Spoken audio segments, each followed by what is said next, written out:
Jam kthyer mbas një vizite në Tiranë, ku kam takuar shumë miq, kam marrë shumë impresione, kam parë dhunën e madhe policeske banditore ndaj protestës legjitime dhe paqësore demokrate. Kam takuar miq të vjetër, i falenderoj të gjithë, Zallën, Fratarin, Doçin, Trifon Muratajn, Kallajxhiun, Guraziun, Dilon, Olen, miqtë e mi, nëse harrojmë në një mulajn,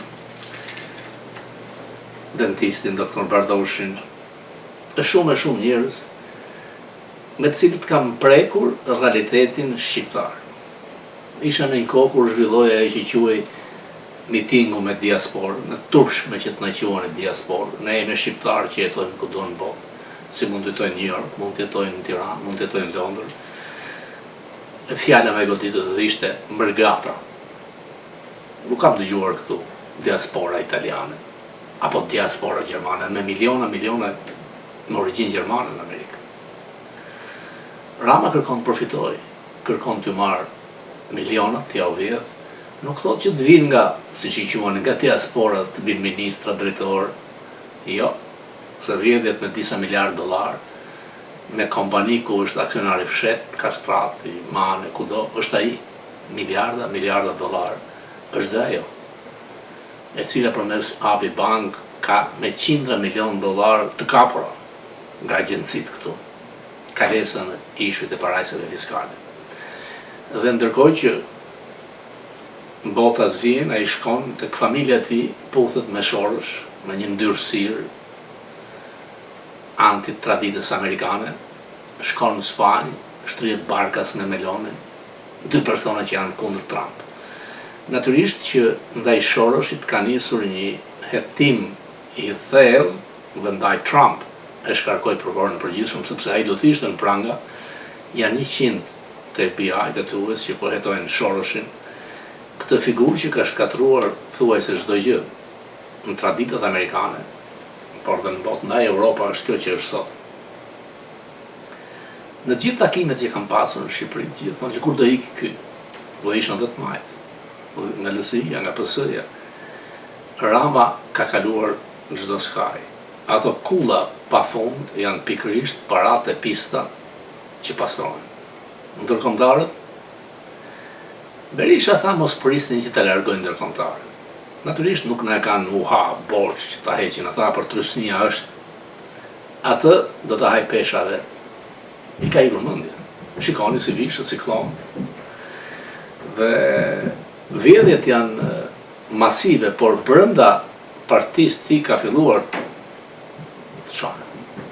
Policia ti ndaj opozitës ishte banditeske, me maska, me gaz lërcjellës, hidhin ujë kur 2 ditë më parë digjeshin apartamentet e blera si në Monaco nga shqiptarët dhe s'kishte ujë.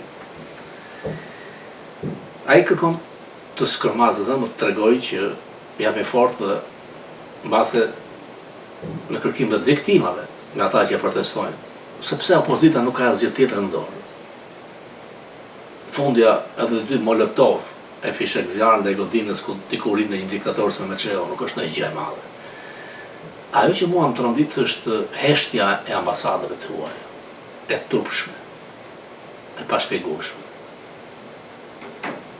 Dhe pastaj kërkojnë, si ndodhin në Hungari, habitën kur lanë 16 vjet një autokrat. Do të lejoni një autokrat tjetër në zemër të Ballkanit. Ballkani ka shumë probleme. Po, ke bler vajzën e llastuar të presidenti Trump, por nuk e bler shpëtimin tënd. Unë e di dhe them me bindje nga ata që tetojnë këtu. Përgjigju, e ndaluar 1 orë apo 2 orë bashkëshortën tënde në New York. Pse? Ti e di.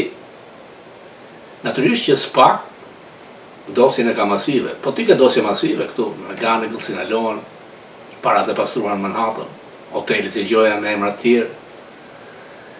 Fundi do të vi. Por do të ishte mirë që atë fund ta jepnin shqiptarët sepse e meriton. Ti ke uzurpuar edhe Partinë Socialiste, ti ka shkatruar Tiranën, ka shkatruar Shqipërinë. Dhe me paralat e GDP-s, mund të ketë shkuar GDP-a dhe 27 miliardë, si thonë njerëzit e tu, po varet se si e llogarit GDP. Shitjet e real estate-it, e pallateve fantazëm, 50% tyre askush nuk e fut në GDP. Sepse sipas teje, Erion Velia i hapte 100 gropa, i mbulonte përsëri gropën e hapur kot dhe të e quan GDP, pra dhe mbutën. Ka mendoj që GDP-a është zero për 20 vitesh si Japonia. Jetojnë më mirë se në Amerikë. Gjermania ka GDP në zero prej 4 vitesh. Produktiviteti ka rëndësi.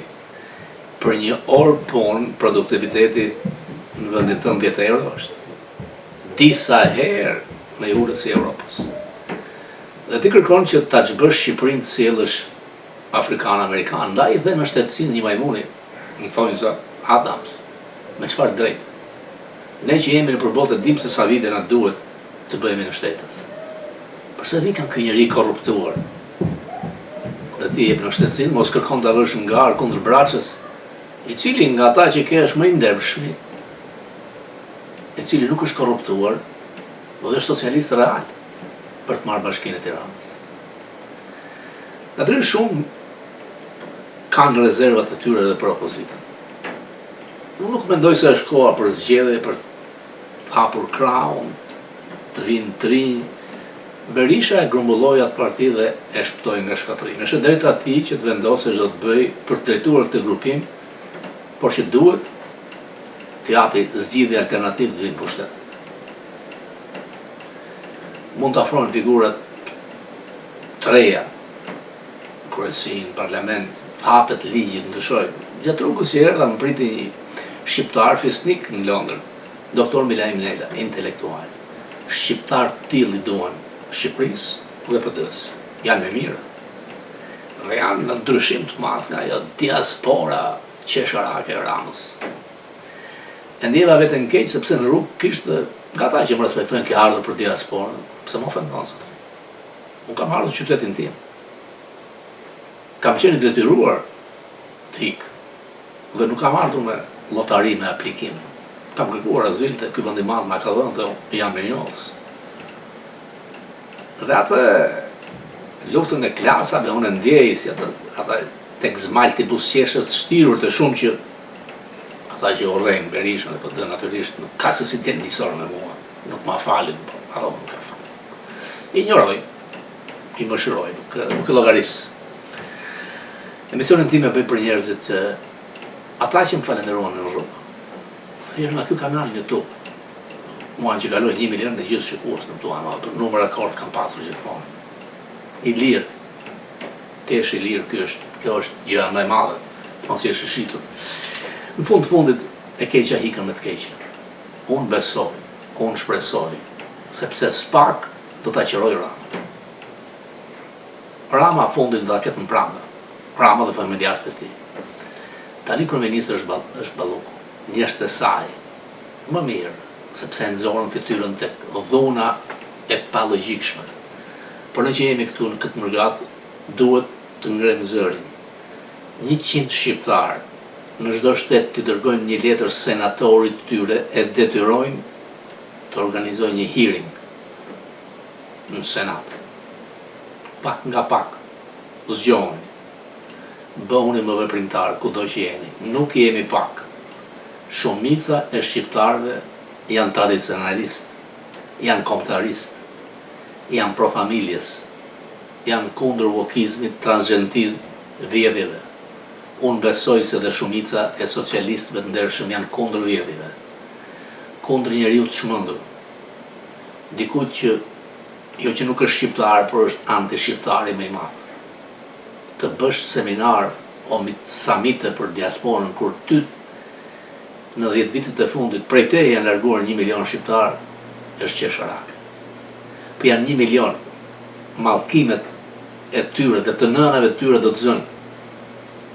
Do të zënë se meriton. Figure shtremët, fizike, me të meta mendore, diabolik. Ti e urren Shqipërinë. Por unë e pash vetë në Tiranë, e preka mbi 80% të urrejnë ty. Vëllezër, motra, miq, mos u dorëzoni. Është e lehtë flasësh në Amerika e di. Por edhe unë më mos flisi. Mund të shikoja jetën time private. Por sa të kem mundësi, nuk do të hesht.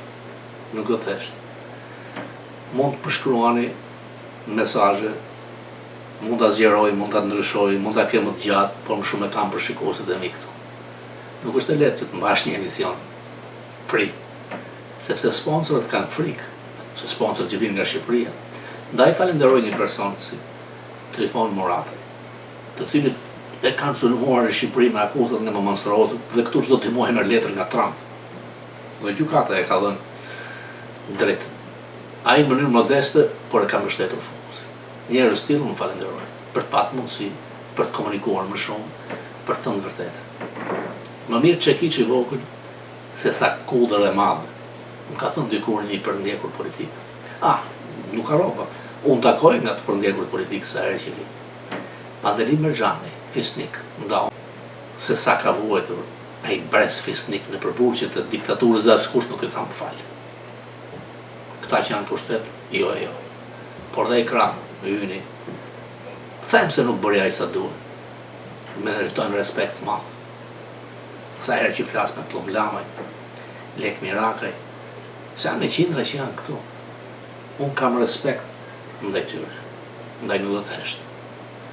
E mbyllëm me thënien e Bill Riley të madh. Ngriuni, luftoni për vendin tuaj. Shqipëria nuk është e maskarende. Shqipëria nuk është anti-shqiptarëve si Ramas, ai që puthet me shorësh, ndërkohë që ka blerë të llastuar në banka. Edhe vajzën Karl Marxit marrësh nuk shpëton. Fundi është i tmerrshëm.